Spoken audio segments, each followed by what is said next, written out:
We are almost done. It's just left with the ramp going to Amasaman, and once that is done, then the interchange will be completed. So taking a closer look, these are works that we were doing at the time when you came. These are what we have been able to achieve. Now, the significant one, which I think it is worth mentioning, you see over here, there were structures all over in this area, and we couldn't move them. We had to pay compensation. We had to wait for such a long time. There were court cases.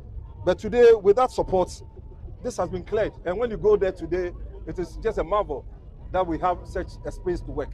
And this is something which and I've already congratulated, but then I want to say it again, because it is very, very significant so far as those of us on site are concerned. Okay, then we go to the next one.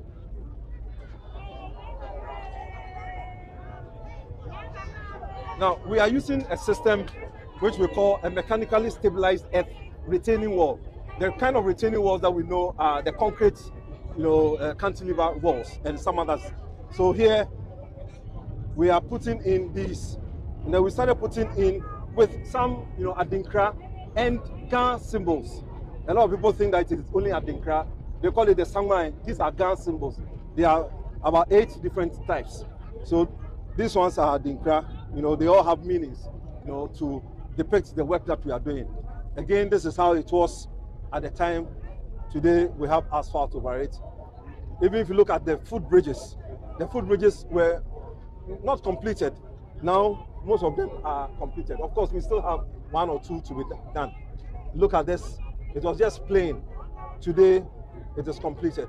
So like I mentioned, we still have something small to do here. But then you can see, we've gone all the way across the main road, see, so that then the whole road is now made free for us to be able to do the work. And we are not just doing and waiting to complete the entire road before we start putting in the street furniture, or the road furniture as we call it. So street lighting have been mounted all the way. We have the handrails that will protect the pedestrians who cross this for the pedestrian bridges. These have now been completed. You can see all of that. Then we're also doing landscaping right from kilometer 0 Ofankor. We are doing lane markings so that we can open the road, because it is important that once we open the road, all the safety features must be present. And this is something we are also installing the necessary road signs to ensure that the safety of the road, even though it is not fully completed, it can be assured. And then the last one has to do with which I've already mentioned, but it is significant that we also talk about.